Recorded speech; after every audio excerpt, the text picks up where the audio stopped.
Hello, my name is Alanna Durant, and today I'm just going to be talking about finding your self-esteem in the school system.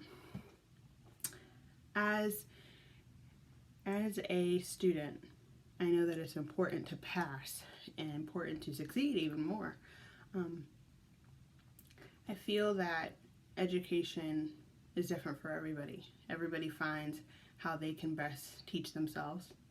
And I remember a lot of the time my parents just kind of pouring into me how well I could do and things like that, and I just couldn't see that for myself. So I had to teach myself how to learn the best that I knew how. And that's what's gotten me to the point that I'm in right now. So that's just what I'll be kind of touching on today. Just giving some pointers and clues as to how that you can make yourself feel better.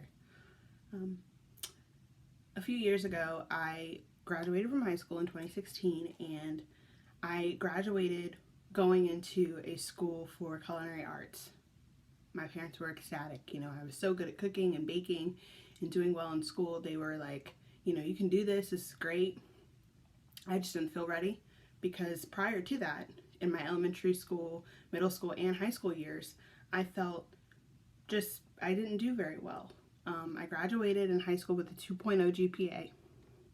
I had to study very hard to make a B or to even make a C sometimes. I remember I had to drop out of chemistry because I couldn't grasp things. Now, this all started when I was in elementary school. When I was in elementary school, I remember being diagnosed with ADD. So that was the thing that kind of started to set me apart from other learners. I had to pay attention to things differently than how others did. So basically, I didn't know how I learned. So my teachers had to teach me the way that they knew how, but they couldn't individually teach me. And in elementary school, we all know that they kind of coddle you and they kind of spoon feed you a lot of things. In middle school, they get away from that a little bit because they know that you're getting into high school, which is a part in your life where you have to find yourself even more. You have to be a little bit more competent because then you're going into college where they can't even touch you. You have to do these things on your own. I'm not saying every teacher does that because they don't, but a lot of the time they depend on you to know how to do these things. So I remember one moment, one time, my dad said to me, if you keep up this behavior, you'll end up working at Rite Aid. And which I live down the street from a Rite Aid. And I just remember that sticking with me from a failing report card. That's why he said that. He saw another failing report card and he was just like, really? Come on now, like, what are you doing? What's happening?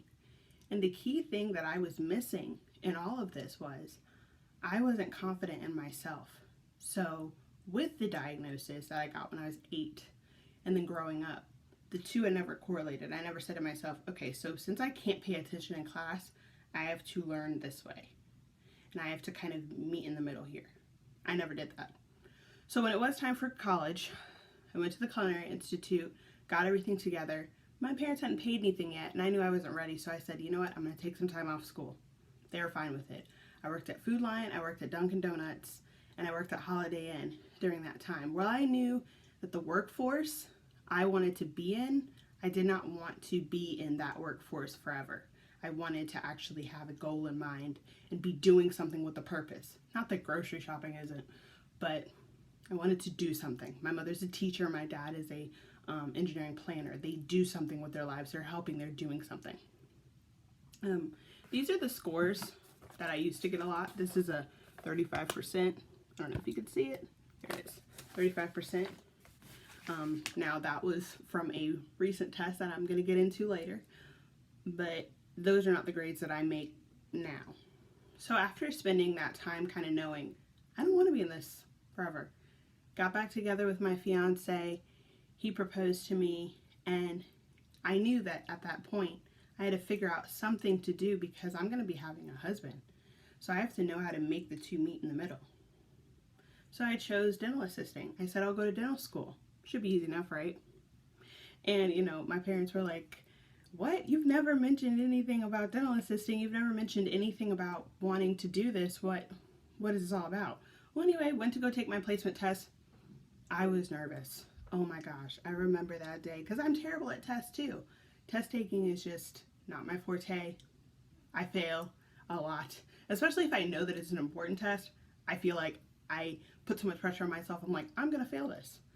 And then I end up doing it because I went into it feeling like I'm gonna fail, and then I do. So actually I did very well on the placement test, scored above in math, which is where I'm very weak, and then got into the program. So the first part of it was, and this is the dental program, the first part of it was just general education classes, English, math, psychology, things like that, really easy stuff, medical terminology, anatomy and physiology, really small stuff. And then I got into the dental side of things the last 6 months of my program. And I thought for sure, I was like, you know what, since this is important, I'm probably gonna fail it. And I didn't. And you know, I showed you this because this is the type of test I used to bring home a lot in high school and elementary school. And my parents would be like, you're not trying. And I was. So these are the types of things we make. I'm in a dental materials lab now, and this is an impression with alginate, heavy-bodied material. And you know, 15 months ago, I wouldn't have been able to do that. So I had to build confidence in myself. I had to teach myself how to learn. I have to use flashcards. I have to stay up all night. I have to read the book and take notes. I have to go back into the text. I have to have somebody read out the material to me and regurgitate it back. These are the ways that I learn. I learn with videos. I learn with somebody sitting down with me and hands-on teaching me. That's the way that I learn best. If I had failed and stopped in elementary school and middle school and high school when I didn't do so well, I would not be here. I have a 3.4 GPA. I'm about to graduate in August, and I think that's wonderful. So at the end of all this, I want you to kind of think to yourself, do you know what you want in your life? And if it's somebody pushing you to do something because they want you to do it, it might not be the right thing. But if it's something that you know you want to do and you're comfortable with it, do it. And don't make yourself feel bad because of maybe something you didn't do well in the past. I get all this information from my life. I get it from my teachers.